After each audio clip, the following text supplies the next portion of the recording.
Din berasal dari keluarga bangsawan Aceh. Ayahanda bernama Tukun Nantasutia. Cucunya dia memperoleh pendidikan agama yang diajarkan oleh kedua orang tuanya dan guru agama. Dia juga belajar memasak dan melayani suaminya dalam kehidupan. Ya memang komandan, sepertinya kita harus mengambil tindakan. Tindakan? Haha, itu sangat mudah. Apa maksud Anda komandan? Kita mempunyai kesulitan yang canggih, apapun bisa kita lakukan. Meriam, bagaimana jika kita menembakkan itu ke Aceh? Ide bagus. Tidak sia-sia aku mempunyai pendamping sepertimu. Pada tanggal 26 Maret 1873, Belanda menyatakan perang kepada Aceh dan mulai melepaskan tembakan meriam ke daratan Aceh dari kapal perang Citadel Van Antwerpen. Perang Aceh pun pecah. Nyadin, ada apa Cik? Aku melihat suamiku pergi bersama pasukan Aceh. Pasukan Aceh? Ada hubungannya dengan pasukan Belanda? Sepertinya karena aku mendengarkan dari suamiku bahwa Belanda akan melepaskan meriam. Oke, kita pergi tenangkan warga terlebih dahulu. Ayo kita pergi. Kematian Kohler memang sangat menguntungkan bagiku. Lihat diriku, sudah menjadi jenderal sekarang. Kita perlu strategi baru, Jenderal. Belum, kau minta strategi dariku? Bukankah kau yang membuat strategi dan kami menyetujuinya? Saya bertanya pada Jenderal, saya mantap mengatur strategi yang hebat. Aku tahu kau memang hebat. Aku akan menunjukkan usulan yang akan membuat Aceh menderita. Ide apa itu, Jenderal? Kalian lihat saja nanti. Di bawah pimpinan Jan van Swieten, daerah 6 Mukim dapat diduduki oleh Belanda pada tahun 1873, sedangkan Keraton Sultan jatuh pada 1874. Assalamualaikum Cik Nyadin. Waalaikumsalam. Ada apa Cik Muti? Ayo kita segera pergi. Pergi. Ayo, ibu-ibu dan rombongan lainnya sudah mengungsi. Anakku dan anak kita segera pergi. Lalu suamiku? Dia berjuang untuk Aceh. Baiklah, yuk. Cut Nyadin dan bayinya akhirnya mengungsi bersama ibu-ibu dan rombongan lainnya. Ketika Ibrahim Lamngah melawan di Gletrom, ia tewas. Hal ini membuat Cut Nyadin sangat marah dan menantang akan hancur Belanda. Akan aku hancurkan kau Belanda. Tunggu saja. Kau seharusnya tersenyum akan hal itu. Kau sudah tua segini saja masih ada bertani. Kau seharusnya bahagia akan hal itu. Bagaimana aku bisa bahagia akan hal itu? Sudah, dia sudah menunggumu. Ayo. Baiklah. Perkenankan saya memperkenalkan diri. Nama saya Teguh Umar. Saya tahu. Saya hendak melamarmu, Cuk Nyadin. Untuk apa? Saya tidak bisa menerima. Cuk Nyadin, kamu adalah wanita yang tangguh, lentur, dan kokoh dalam pendirian. Kamu jika menikah denganku, saya akan memperbolehkan kamu perang di medan perang dan menghancurkan Belanda dengan tanganmu sendiri. Baik, saya terima tawaran. Tapi saya harap kamu bisa. Baiklah. Main apa aja, benar. Cut Nyadin pun menikah dengan Teguh Umar pada tahun 1880 dan dikaruniai oleh seorang anak yang bernama Cut Gambak. Perang dilanjutkan secara gerilya dan dikobarkan dengan Fasadilah Teguh melakukan sebuah taktik. Taktik yang bodoh, Teguh Umar. Tidak, ini adalah taktik yang sudah kupikirkan sejak lama. Aku melakukan ini untuk Aceh. Percayalah, aku tidak akan mengkhianati Aceh. Tapi Lihatlah, aku sudah berhasil sedekat ini dengan Belanda. Aku berhasil membodohi mereka. Percayalah padaku. baik, aku akan percaya padamu. Lakukanlah yang sesuai. Besokannya, Teguh Umar dan pasukan yang beranggota 250 orang pergi ke Kutaraja dan menyerahkan diri ke Belanda sampai di sana. Teguh Umar, suatu kehormatan bagi kau datang sini. Aku datang ke sini dengan 250 pasukanku. Apa yang kau maksud? Apa yang kau lakukan? Aku dan pasukanku ingin menyerahkan diri. Aku akan terima kau dan pasukanmu dengan penuh kehormatan. Belum, bawa mereka pergi kaulah. Pergilah kaulah, Teguh Umar, aku akan menemanimu. Baiklah. Musuh yang sangat mudah. Kukira akan lebih sulit melakukan mereka. Benar, kita harus membuat rakyat Aceh terbakar amarahnya. Apa maksudmu belum? Kita harus membuat Teguh Umar sangat dihormati di sini. Baiklah, berikan idemu. Angkatlah Teguh Umar sebagai komandan unit pasukan Belanda dengan kepuasan penuh. Namun gerilyawan kini dilengkapi perlengkapan diberi oleh Belanda. Mereka pun mulai menyerang Belanda, sementara Jan van Swieten diganti. Hebat, sekarang dia pemimpin pasukan kita. Aku harap Belanda akan hancur. Ya, sama aku juga. Apa kau tahu apa yang akan dilakukan oleh suamimu kepada Belanda? Aku tidak tahu. Bagaimana Bagaimana kau ini Cut Nyadin? Seharusnya suamimu memberitahumu. Tapi seharusnya suamimu memberitahumu. Kenapa kau terdiam saja? Selamat siang Teguh Umar. Selamat siang Cumoti. Saya datang ke sini untuk meminjam Cut Nyadin. Mengapa kau mengatakan itu kepadaku? Baiklah, aku akan pergi dulu. Cut Nyadin, aku pergi dulu. Silakanlah berbicaralah. Terima kasih. Kau mengatakannya? Tidak. Bagaimana dia tidak akan tahu? Dia adalah anak seorang petinggi dulu. Informasi apapun pasti dia tahu. Aku harap dia tidak tahu. Baiklah, kita melakukannya untuk Aceh. Umar masih terus berhubungan dengan Belanda. Umar lalu mencoba mempelajari taktik Belanda, sementara pelan-pelan mengganti sebanyak mungkin orang Belanda di unit yang dia kuasai.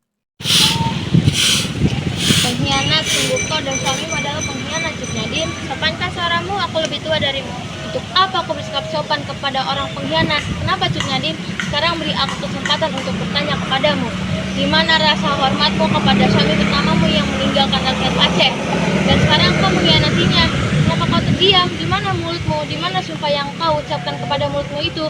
Sumpah menghancurkan Belanda dengan tanganmu. Di mana Cut Nyadin? Apa yang harus aku jawab? Dulu aku mengira kau adalah wanita Aceh yang tangguh dan pemberani. Tapi sekarang kau terlihat rendah. Kenapa Cut Nyadin? Pergi kau! Oke, baiklah. Terima kasih atas terima kasih Cut Nyadin atas pengkhianatanmu.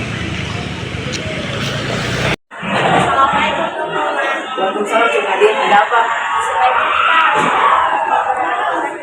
Saya tidak mau dibilang pengkhianat. Cut Nyadin, rakyat Aceh tak lama lagi akan mengetahui sebenarnya rencanaku mendekati berhasil. Aku sudah mempelajari taktik Belanda. Percayalah padaku. Tidak apa. Selagi kita di jalan yang benar, Allah akan memberikan jalan yang benar. Keesokan harinya Teguh Umar melakukan rencana palsunya kepada Belanda. Saya akan menyerang basis Aceh, Jenderal. Apa kamu sudah yakin dengan ucapanmu, Teguh Umar? Ya, saya sudah yakin. Kau sudah mempersiapkannya dengan matang kan? Tentu kita tidak akan mendengar kekalahanmu. Saya tidak akan berani bertindak jika semuanya belum siap. Baiklah, lakukan penyerangan ini dengan sebaik mungkin. Baik.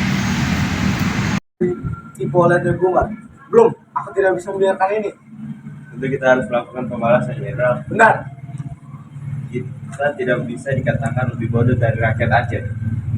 Benar, kita tidak bisa dibodohin oleh mereka. Belum, cepat lakukan operasi besar-besaran untuk menangkap Teguh Umar dan istrinya. Dan Cut Nyadin pun pergi bersama seluruh pasukan dengan perlengkapan berat, senjata, dan amunisi baja, lalu tidak pernah kembali. Jan Van Sweter memang tidak becus dalam hal ini. Saya mempunyai banyak informasi, Jenderal. Berikan apa yang kau punya. Pasukan Aceh terus menekan kita. Mereka telah menyerang kota Aceh dan Palu. Begitu ya. Sepertinya kita akan mengirimkan sesuatu kan. Apa itu, Jenderal? Morse. Apa, Jenderal? Marsos adalah satuan militer yang dibentuk pada masa kolonial Kekaisaran Belanda oleh Kenil atau tentara kolonial sebagai tanggapan taktis terhadap perlawanan gerilya di Aceh. Sekarang Aceh pasti sedang dilanda ketakutan. Ya, kau benar. Tapi kita tidak bisa berhenti sampai sini. Maksud Jenderal masih punya suatu rencana. Ya, kita harus punya seseorang yang bukan pasukan pemberontak. Baik, Jenderal, tapi apa yang akan kita lakukan padanya? Kita harus memata-matai pasukan pemberontak dan sampai kami pergi bukan memberikan informasi yang sampah. Baik, Jenderal, akan saya lakukan. Saya telah mendapatkan informasi dari informan Aceh kemarin. Apakah informasi itu berharga untukmu atau hanya sampah?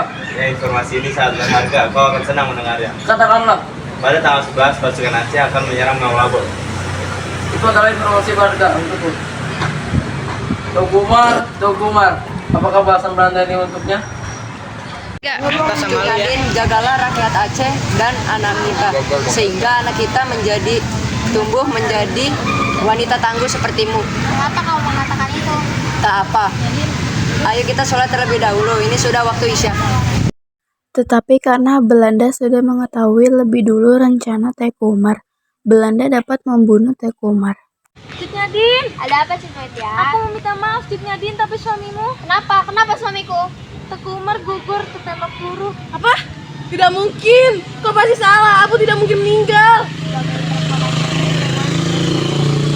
Cut Nyadin lalu memimpin perlawanan melawan Belanda di daerah pedalaman Meulabo bersama pasukan kecilnya dan mencoba melupakan suaminya. Selain itu, Cut Nyadin sudah semakin tua. Matanya sudah rabun dan ia terkena penyakit encok dan juga sejumlah pasukannya terus berkurang, serta sulit memperoleh makanan. Hal ini membuat para iba pasukannya. Assalamualaikum Kang Laot. Waalaikumsalam Cut Nyadin, ada apa? Maukah Anda saya tawarkan minum dan makan? Tidak usah Kang Laot, saya baik-baik saja. Sebaiknya kamu banyak beristirahat. Kalau saya banyak beristirahat, nanti warga Aceh banyak yang terbunuh. Saya akan pergi sebentar, jika saya kembali semoga kamu senang. Baiklah. Laut melaporkan markasnya kepada Belanda karena akibatnya Belanda menyerang markas Cut Nyadin di Butong Lesagu. Mereka terkejut dan bertempur mati-matian. Cut Gambang. Apa, Mak? Aku tidak akan meninggalkanmu. Enggak, ini suaranya Aceh. Awas kau Belanda. Kau sudah tua, tak akan bisa lagi Cut Nyadin. Bawa dia prajurit. Cepatlah. Cut Nyadin ditangkap, sementara Cut Gambang berhasil melarikan diri ke hutan dan meneruskan perlawanan yang sudah dilakukan oleh ayah dan ibunya. Pada tanggal 6 November 1908, Cut Nyadin meninggal karena usianya yang sudah tua. It is the only thing that makes us feel alive. Dari mana ya? Banyak banget memorinya, memori apa? We make these memories for ourselves, where our eyes are never closed.